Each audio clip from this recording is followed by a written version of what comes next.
Top 10 things WWE got wrong, and 5 they got right. WWE Clash.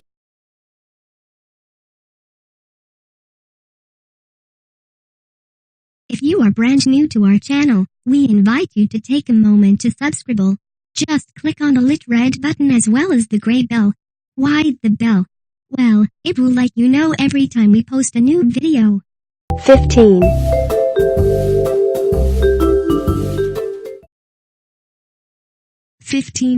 Wrong. Raleigh and Ryder were relegated to the Kickoff Show.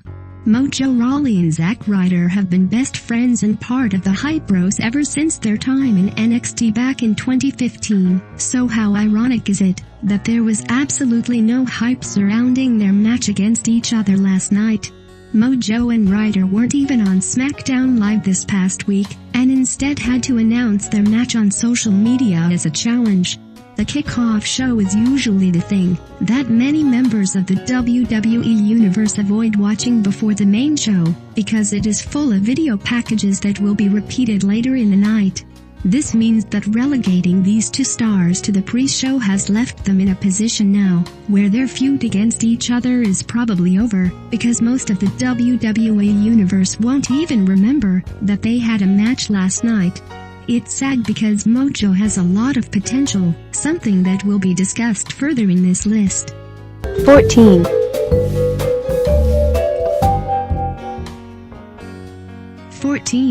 Wrong. The Women's Championship match was hard to watch.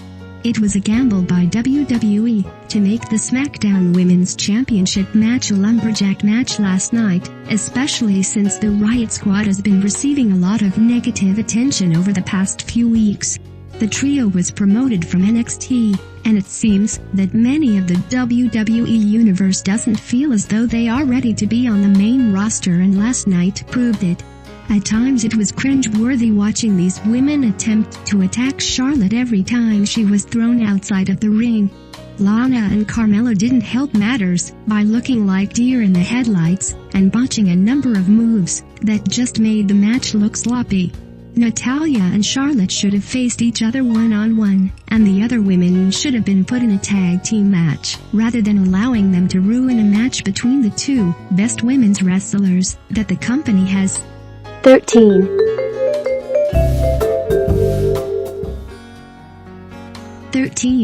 Right, Mojo Rawley defeated Zack Ryder. Mojo Rawley won the Andre the Giant Memorial Battle Royale at WrestleMania back in April, while Zack Ryder has already reached the point in his career where he's realized that he will always be seen as a jobber. Mojo is said to be one of Triple H's favorite superstars, which means that he is obviously set to be a huge star on SmackDown in the coming months. Mojo needed to defeat Ryder if he had any hopes of becoming the star that the WWE Universe thought he would be, and shockingly, he actually did. It wasn't a show-stopping match by any stretch of the imagination, but all Mojo had to do was defeat Ryder so that he comes out of this feud on top and can now continue to climb the ladder that will hopefully lead to a title shot or even a place in the Royal Rumble next. 12. Wrong. Corey Graves destroyed Byron and Saxton on commentary. Corey Graves is considered to be the best commentator that WWE has at the moment, while Byron Saxton is one who often receives more negative attention than positive. This is all with good reason, since Corey always stands out and makes Byron look stupid if he points something out that doesn't make sense. Graves was obviously in the festive spirit already last night, and proved it whenever Byron spoke up as he epically shut him down. Graves is the only commentator in WWE who covers both Raw and SmackDown, and he proved why last night, but it seems unfair that Graves always has to belittle Byron to put himself over. Graves isn't a wrestler anymore. His job is to talk, and he can easily do that without burying the people who sit beside him every week. Saxton does gain a lot of abuse on a regular basis, but Graves' comments will only continue to fuel this. Why is it wrong when JBL does it, but not when Graves does? 11. 11. Wrong. WWE obviously forgot how over Shinsuke Nakamura is. There could be an entire article dedicated to how much WWE has misused Shinsuke Nakamura ever since he arrived on the main roster a few months ago, but instead, this one is about how WWE found out the error of their ways last night. Nakamura was one of the stars who was wasted in the tag-teamed match that was only used as a platform for Shane McMahon and Daniel Bryan, but the WWE Universe was in full voice. When Nakamura made his entrance, the crowd continued to sing his theme after it had finished, and until Randy Orton's was played, showing WWE that even though they aren't using Nakamura to the full extent of his potential, the WWE Universe is still behind him. The former NXT champion has hardly been used on TV since Survivor Series, but he wasn't the star who took the pin last night, which is about the only positive for the Japanese star right now. 10. 10. Right, Charlotte retained her women's championship. Charlotte only won the women's championship 2 months ago in her hometown of Charlotte, North Carolina, but it seemed of genuine concern that Natalya could defeat the Queen at Clash of Champions, especially since the odds were stacked heavily against her. The Riot Squad as well as Tamina, Lana, and Carmella were all on Natalya's side as part of the Lumberjack match, which left on Naomi in her corner. Somehow Charlotte managed to defy the odds and take out all of the women with a top rope moonsault before Natty tried to throw her into the ring and lock in the sharpshooter, but Charlotte countered with a figure 8 to win the match and retain her title at the second consecutive Clash of Champions event. It will be interesting to see which woman steps up as Charlotte's next challenger in the coming months with WrestleMania seasoned right. 9. 9. Wrong. The Usos retain the tag team championships. The Usos walked into Clash of Champions with the SmackDown Tag Team Championships, and walked straight back out with the titles, after defending them in a match that was hard to follow from the beginning. WWE decided that the Fatal 4-Way match would see 4 competitors in the ring at once, and they were only allowed to tag in their own partners. This made the match a little bit confusing for many fans, but it was obvious who the most over team was. Rusev and Aiden English were cheered from the moment they made their way to the ring, and even forced to WWE Universe to boo the New Day, who are faces. WWE missed a huge chance to put the titles on the popular duo, who twice could have had the win in the match before the Usos pinned Chad Gable to retain. Hopefully, 2018 gives the WWE Universe a better reason to celebrate Rusev Day. 8. 8. Wrong. Carmella didn't cash her Money in the Bank contract. It was the perfect setup, the perfect moment, and still, WWE didn't pull the trigger on Carmella cashing in her Money in the Bank contract. Carmella is never going to be able to defeat Charlotte one-on-one. She is already aware of that, which means that the brawl that happened last night would have been the perfect distraction for her to cash in her case on the women's champion. While Carmella teased the fact that she was going to cash in, she was unable to actually do it, because she was caught up in the fight, and was then knocked out yet before the end of the match. It would have been the best time for her to do it. There may not be many other chances like that for Carmella to sneak in and pick up her first WWE Championship, and the longer she leaves it, the less chance she has of actually winning. 7. 7. Right, Kevin Owens and Sami Zayn saved their jobs. Was anyone actually worried? Alright, we were a little, but when the company announced that they would be fired from all of WWE, and not just SmackDown Live, it was obvious that WWE wasn't stupid enough to fire 2 of their biggest stars. The match itself wasn't a bad one. It was definitely interesting watching 2 referees attempt to do the same job, and essentially just get in each other's way. Orton and Nakamura had good reason to want Owens and Zayn fired after the stunt that they pulled at Survivor Series, and they definitely made it look as though they were giving it their all. In the end, it was the result that deserved to happen, but it does beg the question of why this match wasn't the main event when two people's jobs were riding on it. Instead, it was AJ Styles and Jinder Mahal who were given that pleasure, but they will be discussed further in the 6. 6. Wrong. The Bludgeon Brothers destroyed Breezango.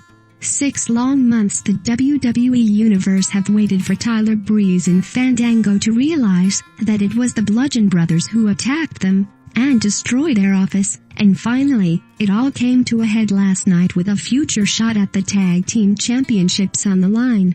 With so much build-up to this match, it was hoped that there would be some kind of swerve to ensure that Breezango weren't completely bulldozed like everyone else who has stepped in their way.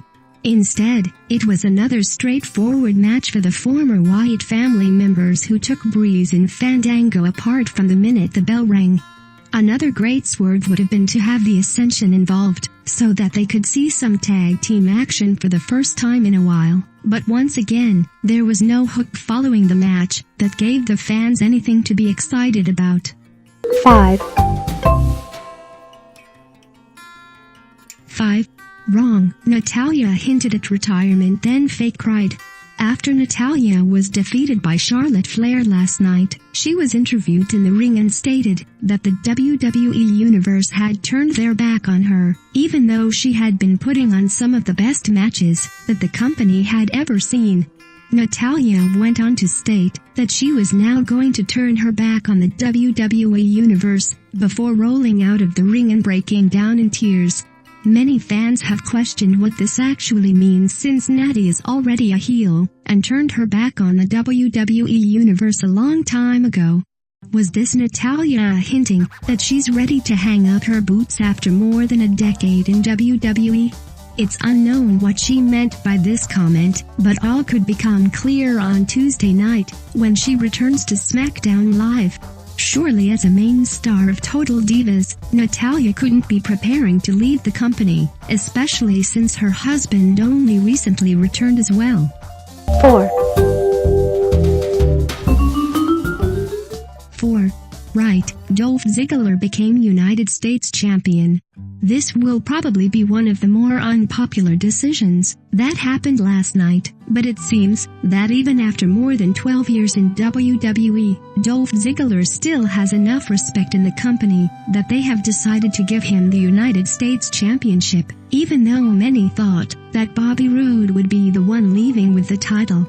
This is the first title Dolph has won in 2017, and it also ends a year-long losing streak that the show-off had dating back to No Mercy back in 2016. When it comes to pay-per-view matches, Ziggler wasn't even part of Survivor Series last month, and was a strange addition to this match a few weeks ago, but it seems that the show-off managed to take advantage of the situation and pinned Baron Corbin to become the new United States Champion.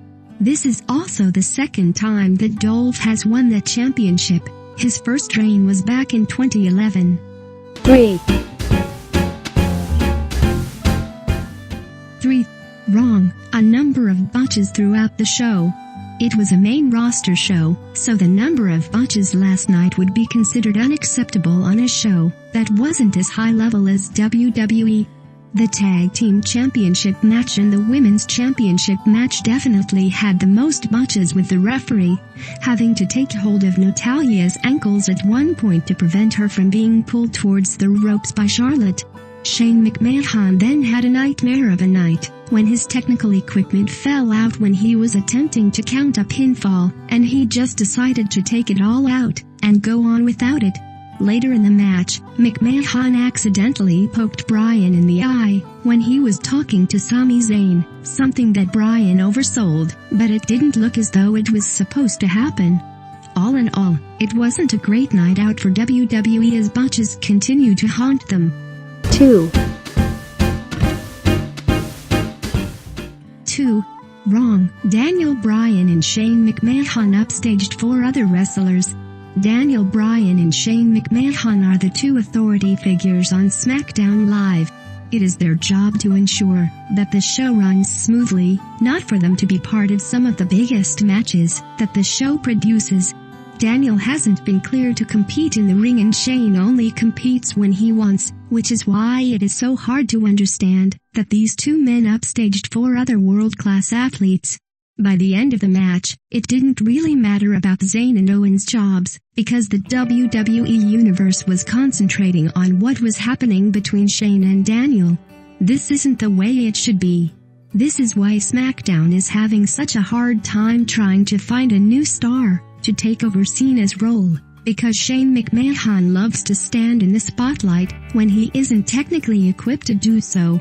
If this doesn't lead to a match between Shane and Daniel in the future, then WWE has just allowed their authority figures to overshadow their stars for nothing. 1. 1. Right, AJ Styles retained the WWE Championship. AJ Styles defended his WWE Championship against Jinder Mahal last night in Boston as the Phenomenal One came out on top. Incredibly, WWE still allowed the Singh brothers to be at ringside, even though they have been the reason that Jinder has had the odds in his favor so many times. But a phenomenal forearm and a Styles clash ensured that they didn't try to interfere again. AJ took a lot of abuse in the early stages of the match, and it seemed that not everything was going Jinder's way, but Styles targeted the knee and later went back to this towards the end of the match as he was able to lock in the calf crusher and get the win via submission. It was a solid match from both men, and undoubtedly the match of the night. In the end, the rightful champion won, and will now move on to a new challenger at the Royal Rumble. Yeah.